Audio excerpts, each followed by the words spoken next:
በስመ አብ ወወልድ ወመንፈስ ቅዱስ አሐዱ አምላክ አሜን። የተወደዳችሁ የልዑል እግዚአብሔር ቤተሰቦች እንኳን ለጌታችን ለመድኃኒታችን ለኢየሱስ ክርስቶስ ጾም ለዐቢይ ጾም በሰላም አደረሰን አደረሳችሁ። ይህ ታላቅ ጾም የበረከት እንዲሆንልን አምላካችን እግዚአብሔር ቅዱስ ፈቃዱ ይሁንልን። የዐቢይ ጾም የመጀመሪያው ሰንበት ወይም የመጀመሪያው ሳምንት ዘወረደ ወይም ጾመ ሕርቃል በመባል ይታወቃል። ዘወረደ ለምን ተባለ? ጾመ ሕርቃልስ ለምን ተባለ?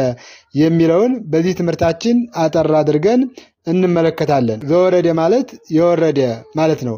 ከሰማየ ሰማያት የወረደውን ከድንግል ማርያም የተወለደውን አማኑኤል የተባለውን ሰው የሆነውን አምላክ ለማመስገን መውረዱን ከሰማየ ሰማያት መውረዱን ለመዘከር ወይም ለማሰብ የሚጾም ታላቅ ጾም ነው ማለት ነው። ጌታችን መድኃኒታችን ኢየሱስ ክርስቶስ ወደ ገዳመ ቆሮንቶስ ሄዶ 40 መዓልትና 40 ሌሊት ከቆመ ሳይቀመጥ ከዘረጋ ሳያት ጾመ ከማለታችን አስቀድመን ከሰማየ ሰማያት መውረዱን ከድንግል ማርያም መወለዱን መናገር አስፈላጊ ነውና ማወቅ አስፈላጊ ነውና ይህ የመጀመሪያውን ሳምንት ሊቁ ቅዱስ ያሬድ ዘወረደ ብሎ ሰይሞታል ማለት ነው። ጌታችን መድኃኒታችን ኢየሱስ ክርስቶስ መውረድ መውጣት ኑሮበት ሳይሆን አንተ በሰማይ ወአንተ በምድር ወአንተ በባህር ወአንተ በየብስ፣ አንተ በሰማይ አለህ፣ አንተ በምድርም በባህርም በየብስም አለህ የተባለው በሰማያትም በምድር ምሉ የሆነውን አምላክ ወረደ መጣ ብሎ መናገር ሰው ሆነ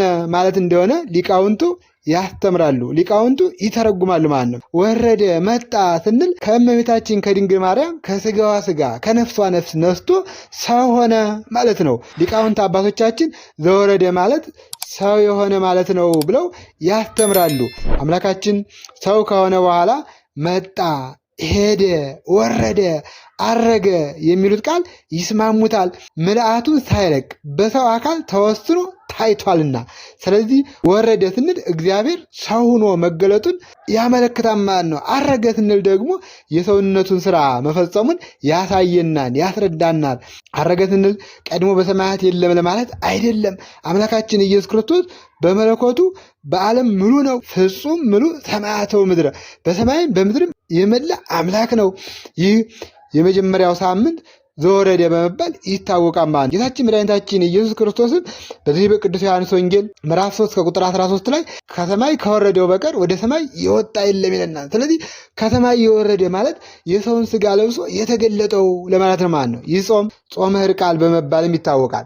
ጾመ ሕርቃል ለምን ተባለ ካልን ደግሞ ንጉሡ ሕርቃል በነገሰበት ዘመን ወይም በ614 ዓመተ ምህረት የፋርስ ንጉሥ ወደ ኢየሩሳሌም ዘመተ ይለናል። በኢየሩሳሌም የሚኖሩትን ክርስቲያኖች አሳደዳቸው፣ ቤተ ክርስቲያን አቃጠለ፣ ክርስቲያኖችን ገደለ ይለናል። 60 ሺህ የሚሆኑ ክርስቲያኖችን የተወሰኑትን ገድሎ ሌላዎችንም ደግሞ አቁስሎ እንዲሁም ደግሞ 3000 እስራኤላውያንን ማርኮ ቅድስት እሌኒ ባሰራች ቤተ መቅደስ ይኖር የነበረውን የጌታችን የመድኃኒታችን የኢየሱስ ክርስቶስ መስቀሉን ደግሞ ማርኮ ሊወስድ ፈለገ ይለናል። ወደ መስቀሉ ቀርቦ መስቀሉን በእጁ ሊነካት ሲል መስቀሉ እንደ እሳት አቃጠለ ይለናል። በዚህ ጊዜ ሰራዊቱም ሆነ እሱም ወደ መስቀሉ መቅረብ አልቻሉ። ሰዎችን ሲያማክር መስቀሉን የሚነኩት መስቀሉን የሚይዙት ካህናት ወይም ዲያቆናት ናቸውና እነሱን አስይዘህ መውሰድ ትችላለህ ብለው መከሩት ይላል። ከዚህ በኋላ ጌታችን የመድኃኒታችን የኢየሱስ ክርስቶስ ቅዱስ መስቀሉን በዲያቆናት አሸክሞ 3000 ምርኮኞች ጋር ወደ ፋርስ ወይም ወደ ባቢሎን ይዟቸው ሄደ ይለናል።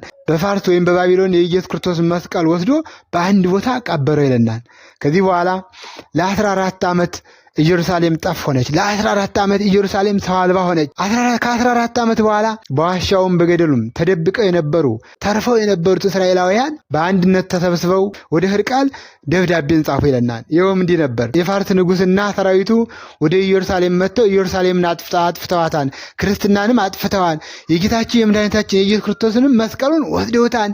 እባክህ እርዳን፣ እባክህ እገዘን፣ ናና የፋርሱን ንጉሥ ድል አድርገህ የጌታችን የመድኃኒታችን የኢየሱስ ክርስቶስ መስቀሉን መልስልን ብለው ደብዳቤ ላኩለት ይላል። ከዚህ በኋላ ሕርቃል የእስራኤላውያንን ደብዳቤ ካነበበው በኋላ ወደ እነርሱ ሌላ መልእክተኛ ላከ። ምን ብሎ ላከ? አባቶቻችን ሐዋርያት በሲኖዶስ እንዳስቀመጡት ሰውን የገደለ ዕድሜ ልኩን መጾም አለበት ብለዋል። እኔ ደግሞ ወደዚህ ወደ ፋርስ ስሄድ ሰው እገድላለሁኝ፣ ስለዚህ ዕድሜ ልኬ መጾም አልችልም፣ ይህን እንዴት ላደርግ እችላለሁ ብሎ ለእነሱ መልእክተኛ ላከ ይለናል። እስራኤላውያን የአንድ ሰው ዕድሜው 70-80 ቢሆን ነው። ይህን ደግሞ እኛ ሁላችንም በአንድነት ተከፋፍለን እንጾምልሃለን ብለው መልእክት ላኩ ይለናል። ከዚህ በኋላ ሕርቃል የእነሱን መልእክት ተቀብሎ ሰራዊቱን አስከትሎ ወደ ፋርስ ዘመተ ይለናል። ወደ ፋርስ ከዘመተ በኋላ የፋርስ ንጉሥ ጋር ጦርነት ገጠመ ይለናል። የፋርስ ንጉሥ ጋር ጦርነት ከገጠመ በኋላ የፋርስ ሰራዊትንና የፋርስ ንጉሥን ድል መታቸው ይላል።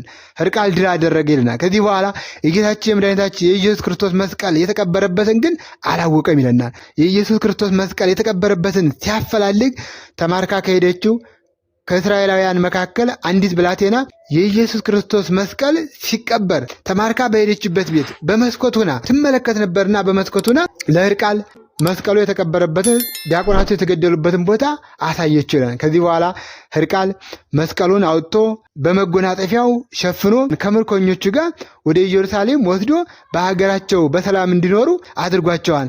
እስራኤላውያን ደግሞ መስቀሉ ስለተመለሰላቸው ከምርኮ ስለተመለሱ ስለ ሕርቃል ብለው ጾመውታን ማለት ነው።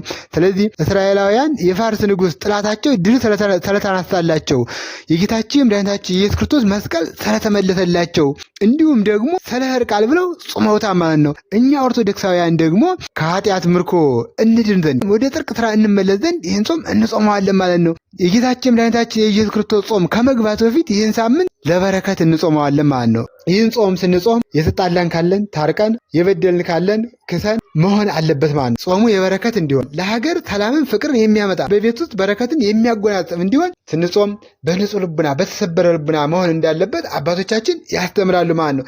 ጾም ማለት የጸሎት እናት፣ የአርምሞ እህት፣ የእንባ ምንጭ፣ የመልካም ገድል የትሩፋት ሁሉ ጥንተ መሰረት ናት ይለናል። ጾም ማለት ለሰውነት የሚያምረውና የሚያስጎመጀውን ነገር በመተው ፈቃደ ስጋን ለፈቃደ ነፍስ በማስገዛት ነውና ፈቃደ ስጋችን ለፈቃደ ነፍሳችን አስገዝተን እስከ መጨረሻው በቤተ ክርስቲያን ጸንተን እንድንኖር በረከትን እንድናገኝ የአምላካችን የልዑል እግዚአብሔር ፈቃድ የእናታችን ድንግል ማርያም አማላጅነት አይለየን። ይቆየን።